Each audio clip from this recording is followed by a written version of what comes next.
Assalamualaikum, kami dari Grup 2 akan membentangkan tajuk Faktor Falsafah dan Pemikiran yang Mempengaruhi Pembinaan Etika dan Peradaban di Malaysia.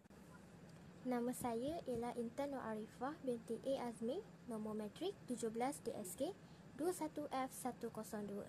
Falsafah diketahui daripada bahasa Yunani iaitu cintai, kebijaksanaan. Falsafah merupakan satu pegangan atau fahaman ataupun prinsip seseorang terhadap sesuatu perkara, bidang dan sebagainya. Ia wujud hasil pemikiran dan pemerhatian serta pengalaman yang telah dilalui oleh seseorang dan dalam kehidupan harian.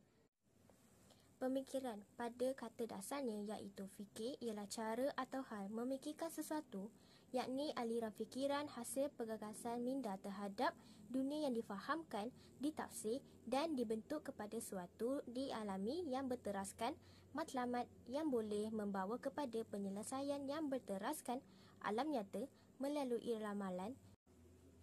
Oleh itu, pemikiran berguna kepada suatu organisma dalam kehidupan keperluan matlamat dan kehendak ketika membentuk suatu rancangan atau usaha untuk mencapai matlamat yang diingini.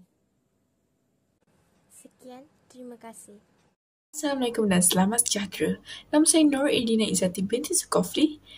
Nombor matrik saya 17DSK 21F1044.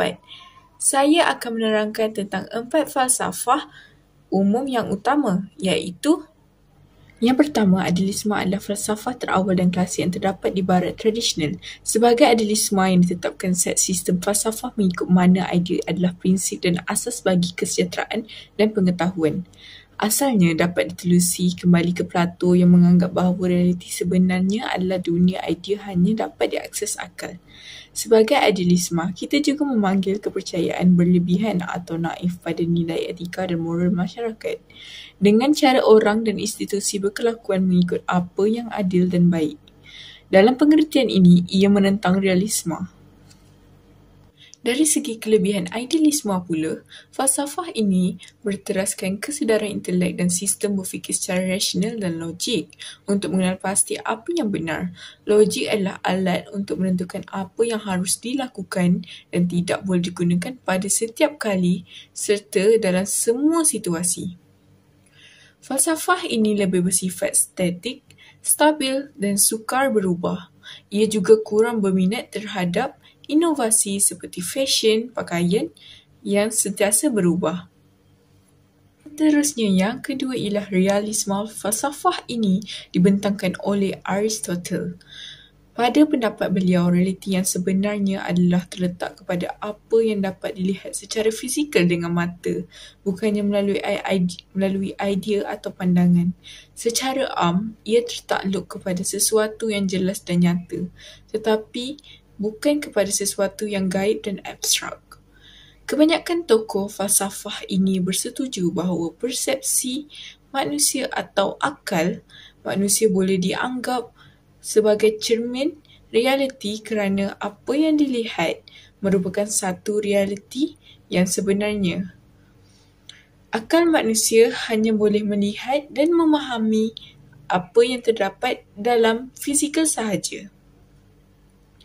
Maka, sistem pemerhatian dan pembuktian secara saintifik boleh dikirakan yang paling sah bagi pengikut-pengikut realisme. Ahli falsafah ini bertentangan dengan falsafah naturalisme, bahawa pelajar boleh belajar dengan lebih berkesan dengan kaedah jumpa sendiri. Mereka juga menolak pendapat falsafah idealisme bahawa cara yang terbaik untuk menghasilkan sesuatu melalui pemikiran yang rasional. Kelebihan realisme, falsafah ini merupakan falsafah yang amat praktikal kerana ia berdasarkan realiti dan boleh dilihat secara fizikal. Manusia tidak perlu menembus alam yang luas daripada kemampuan panca indera. Manusia percaya bahawa pengetahuan manusia yang sedia ada kurang sempurna atau lengkap, maka ia membolehkan manusia meneruskan usaha mereka untuk mencari kebenaran dan premis yang sedemikian. Menurut falsafah idealisme, kesemua ini merupakan teknik yang sah diguna pakai. Teknik yang lain sekiranya ditemui Ia hanyalah satu kesilapan. Yang ketiga ialah pragmatisme. Ahli-ahli falsafah ini percaya bahawa pengalaman manusia menggambarkan realiti. Segala yang wujud sentiasa berubah dan tidak tetap atau kekal. Jadi, sesuatu idea harus dipraktikkan dahulu secara objektif untuk mengesahkan kebenaran sesuatu idea. Mereka menganggap bahawa jika alam ini mempunyai sesuatu tujuan yang tersembunyi daripada manusia, maka tujuan tersebut dianggap tidak nyata kerana manusia tidak dapat mengalaminya. Maka dalam pragmatisme, manusia adalah pengukur utama. Ia terikat ketat dengan cara saintifik, kaedah yang memerlukan sesuatu andaian dibentangkan dan dikajikan dengan teliti.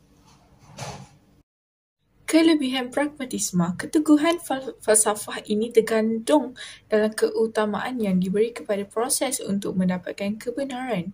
Cara saintifik merupakan cara yang anggap paling sesuai untuk mengenali yang benar atau realiti kerana proses uji-menguji itu sendiri akan menghasilkan apa yang benar.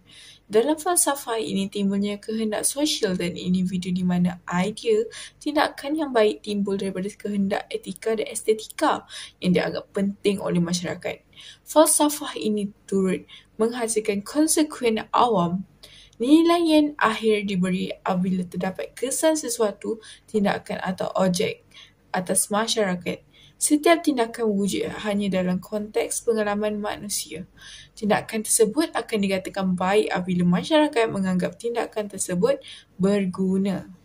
Seterusnya yang terakhir iaitu eksistensialisme. Eksistensialisme merupakan salah satu cabang falsafah yang menyatakan persetujuan fahaman bahawa pemikiran berfalsafah iaitu bermula daripada individu itu sendiri yang tidak dianggap sebagai suatu manusia yang berfikir semata-mata, tetapi juga seorang individu yang berkelakuan, berperasaan dan berpengalaman. Biarpun para filsuf masing-masing mempunyai perbezaan doktrin yang ketara, kebebasan difahamkan merupakan nilai utama pengikut fahaman ini, namun yang lebih utama juga adalah kesahihan. Fokusnya ialah terhadap kebebasan individu, iaitu setiap individu bebas menentukan hala tuju bagi mencapai kesejahteraan diri. Siha binti Syed Najib, pemegang kad matrik 17 DSK 21F1030. Hari ini saya mengambil tugas untuk menceritakan tentang 4 falsafah umum yang telah dibahagikan oleh Stone dan Schneider pada tahun 1971 mengikut aliran fahaman falsafah iaitu fahaman falsafah tradisional dan juga fahaman falsafah moden.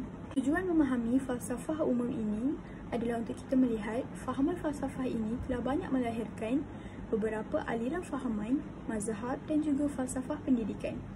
4 falsafah umum tersebut adalah yang pertama, idealisme, yang kedua adalah realisme, yang ketiga adalah pragmatisme dan yang keempat adalah eksistensialisme. Idealisme dan juga realisme dibahagikan mengikut aliran falsafah tradisional, manakala pragmatisme dan juga eksistensialisme adalah di dalam falsafah moden. Idealisme dan realisme adalah dua aliran terdahulu yang berkembang di barat dan saling bertentangan antara satu sama lain. Manakala pragmatisme dan juga eksistensialisme pula adalah dua aliran pemikiran baru dalam falsafah barat, terutamanya eksistensialisme yang muncul selepas Perang Dunia Pertama. Seterusnya saya ingin menceritakan sedikit tentang perbezaan antara falsafah tradisional dan juga falsafah moden. Falsafah tradisional ialah matlamat yang telah ditentukan, tetapi kita sebagai manusia hanya perlu menentukan cara untuk mencapai matlamat yang telah ditentukan tersebut. Manakala falsafah moden ialah kita sebagai manusia berhak menentukan kedua-dua cara tersebut dan mencapai matlamat yang hendak dimiliki. Itu sahaja dari saya, Sharifah Najiha binti Syed Najib, tentang 4 falsafah umum iaitu idealisme, realisme, pragmatisme dan juga eksistensialisme. Sekian, terima kasih. Assalamualaikum warahmatullahi wabarakatuh. Nama saya ialah Sharifah Edina Batrisha dan saya ialah pemegang kad matrik 17 DSK 21F1014. Tokoh yang akan saya sebutkan pada perbincangan kali ini merupakan tokoh Islam yang terkenal, iaitu Ibnu Khaldun.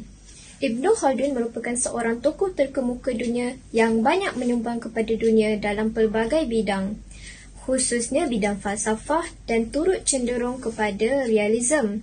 Namun, beliau menganggap bahawa kedua-duanya sama penting. Selain itu, Ibnu Khaldun juga berpendapat ilmu perlu diintegrasikan antara ilmu agama dan ilmu alat. Beliau telah membahagikan ilmu kepada 4 bahagian, iaitu yang pertama ialah ilmu agama yang terdiri daripada tafsir, hadis, fiqh dan ilmu kalam.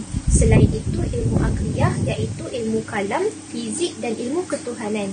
Seterusnya, ilmu alat yang membantu mempelajari ilmu agama iaitu ilmu bahasa Arab dan matematik.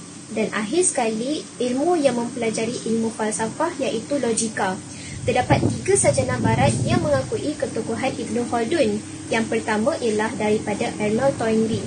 Kenyataan beliau terhadap Ibnu Khaldun ialah falsafah sejarah yang dilahirkan Ibnu Khaldun merupakan sumbangan terbesar pernah dilahirkan manusia di atas muka bumi ini.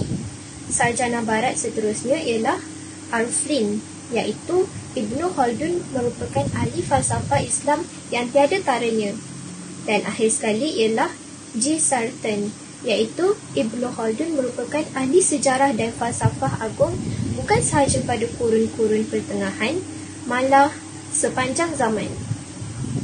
Sekian itu sahaja daripada saya. Saya Nurul Sajidah, pemegang kad Matrix 17 DSK 21 F1060, akan menghuraikan tentang pendidikan formal dan pendidikan tidak formal dalam mempengaruhi pembinaan etika dan peradaban di Malaysia. Pendidikan merupakan aspek sosial yang sangat penting dalam masyarakat. Secara umum, terdapat 2 jenis pendidikan yang diamalkan, iaitu pendidikan formal dan pendidikan tidak formal. Pendidikan tidak formal merupakan pendidikan awal atau asuhan yang berlaku dalam kalangan keluarga. Pendidikan ini berlaku pada peringkat keluarga dan penekanannya adalah terhadap pengajaran nilai-nilai moral serta pembelajaran melalui pendengaran, penglihatan dan pemerhatian. Kanak-kanak mempelajari kemahiran daripada ibu bapanya menerusi pemerhatian dan latihan seperti dalam bidang pertanian, perikanan, kraft tangan atau pertukangan. Ibu bapa juga mengajar anak-anak tentang hal-hal yang berhubungan dengan agama, kelakuan, adat resam, sikap sopan santun dan cara berkawan. Nilai-nilai murni ini juga diserapkan melalui cerita-cerita lisan seperti cerita binatang dan cerita jenaka. Pendidikan melalui kaedah bercerita ini merupakan kaedah yang paling berkesan dan paling digemari kanak-kanak. Cerita-cerita berbentuk teladan dan pengajaran selalunya diberikan penekanan. Ini termasuklah cerita anjing dengan bayang-bayang yang memberikan pengajaran agar seseorang itu tidak terlalu tamak, atau cerita-cerita sang kancil yang menekankan bahawa kepandaian dan kebijaksanaan itu akan dapat membantu seseorang itu menyelesaikan masalah. Kanak-kanak turut mempelajari pantang larang dan adat istiadat melalui pergaulan sosial. Mereka dinasihatkan agar tunduk sambil menghulur tangan apabila lalu di hadapan orang yang lebih tua. Pendidikan tidak formal juga diberikan menerusi pantun, peribahasa dan teka-teki. Pepatah seperti siakap senohong gelama ikan duri, bercakap bohong lama-lama mencuri, misalnya mengajar kanak-kanak agar berkelakuan baik dan jangan sesekali bercakap bohong kerana perbuatan ini boleh membawa kepada perbuatan buruk yang lain.